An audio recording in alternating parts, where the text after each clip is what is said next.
Hello again. As you can probably tell from my red face, it's really warm outside. But today I am here to tell you all about my favorite queer books at the moment. As you probably know, June is Pride Month, and while I don't believe in only sharing book recommendations or reading queer books in 1 month of the year, I still see value in sharing it, especially then. So that's why I compiled a list of all my favorite queer books at the moment. I have books that are widely known and very acclaimed and everybody loves them. I have other books that should be widely known and widely loved, but I think many people just don't know of it yet. And I also have some classics which are always very near and dear to my heart, and especially when there's good queer representation.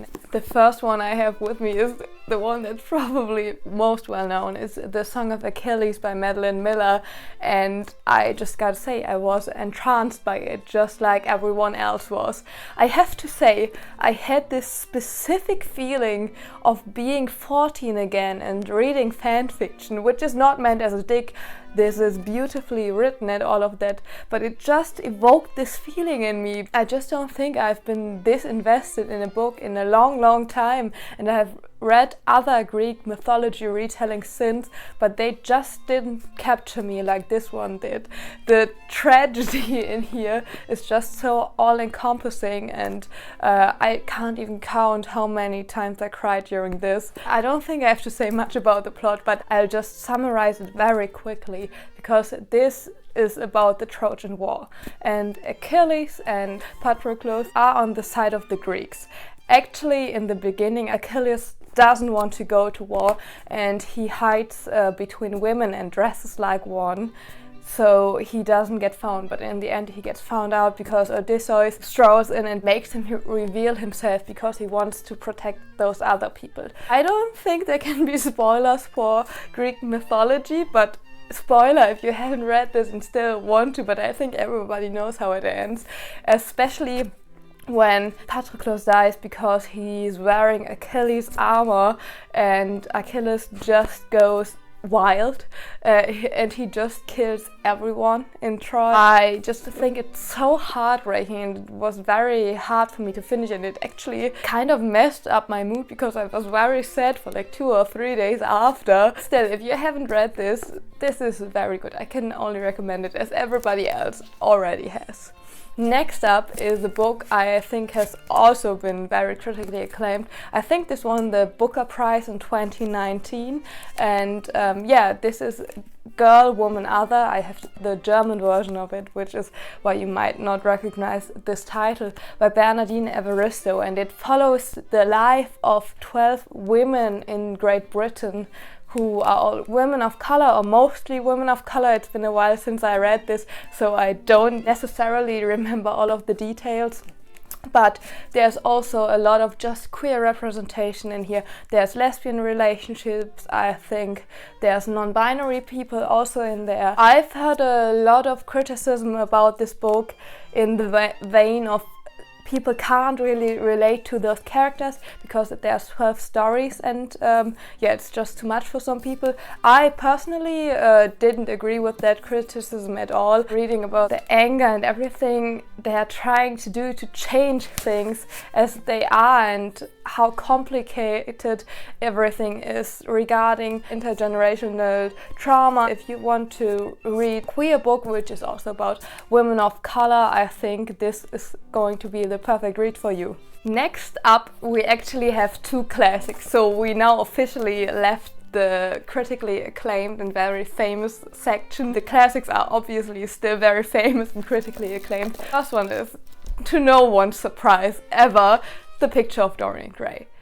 What can I say? Oscar Wilde was a genius. My favorite work of literature for I think 7 years or something has been The Ballad of Reading Gaol. It's so good. I used to listen to it every night falling asleep. Actually, I think in 2 or 3 books that I wrote, Oscar Wilde also plays a role. So if that doesn't speak to my obsession with him, I don't know what will, but this is about the picture of Dorian Gray. Obviously, when this was written, this book was condemned after a few years because people were like, whoa, is it the gay propaganda everyone is talking about? Because obviously Basil is so deeply in love with Dorian. I think you know the plot. Famous artist paints this painting of a beautiful young man who is whole and hasn't done a bad thing in his life, but then he introduces him to his cynic friend and he corrupts him.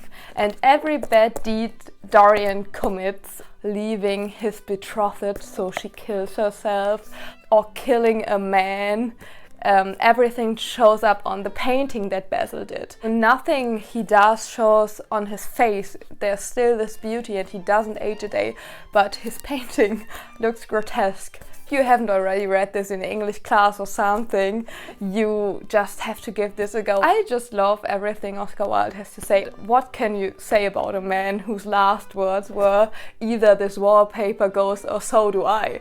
I mean, what can you say? The next classic I have here is one that I have only read recently. It's not a quick read, even though it only has about 160 pages or something, at least this edition. I also think it's so beautiful. That's Mrs. Dalloway by Virginia Woolf, and the reason I include this one because queerness doesn't play a huge role in this book. But Mrs. Dalloway, the main character, outright states that she has loved women in her life before. And I think for a book that was written in the 1920s, that's so exceptional. And when I read it, I was flabbergasted, basically. There's no judgment, no anything, not even like internalized judgment, you know, because you grow up in a society that doesn't agree with queerness or in any way. So yeah, I found that really wonderful. And while it's not a big topic in this book, I would still recommend it just because it has a queer main character and she openly states that. And I think that's really great, and it was just such a positive experience for me that I wanted to share it. My last category is not famous enough. And I have two books. The first one is Exciting Times, and this book is set in Hong Kong. It's basically a study of differences in power and what it does to a relationship, because Julian, the man she really likes, is a banker and he's very rich, and the main character, the protagonist of the story, has almost no money, and he lets her live in his apartment and everything, but they just don't get close because he doesn't want that closeness. But she enjoys this life so much. She enjoys having this big apartment. She almost feels like it's her own in a way, because Julian is often away and gone, and she doesn't know where he is. But then there's the woman who she just feels so close to, and I think it's just a very interesting exploration and a kind of triangle relationship I haven't seen before, because you know the usual thing is, oh, two men are in love with me, who do I choose? I will say this has an open ending that left me not satisfied at all. I have to admit, I'm just not a big fan of open endings. But again, if the things that I talked about, that I touched on, interest you at all, I would highly recommend picking up this book, because it was stunning, actually. I underlined so many parts in it. Yeah, and I was just so glad I read this one. The last book, the one that I don't have with me because I think I lent it to someone, but I'm not quite sure who. So yeah, that's gonna be interesting if I ever get it back. But it's Memorial by Brian Washington, and it tells the story of a gay couple who are interracial also, because one person is Asian and the other one is black, and their relationship is basically broken. It's not working at all.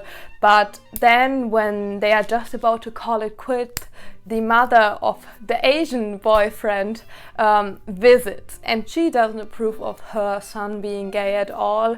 The mother's son has to leave, so the boyfriend and the mother spend time in this tiny apartment, and over time they grow closer. And while the plot is relatively mild. I think it's more of a character study, seeing this dynamic of a couple that has had good times but now isn't doing so well and is kind of toxic for each other, and how it all turns out. So Memorial is just also one of the books I would highly recommend, and I just wish more people knew about it because it's such a good one and I think it deserves to be more well known. That being said, I really enjoy all of the books I mentioned, and I hope you will find some you enjoy too. I would love to hear from you if you actually already read some of those books. I'm just hoping you got something from this video, you put one more book on your TBR, and I'm gonna see you in the next one.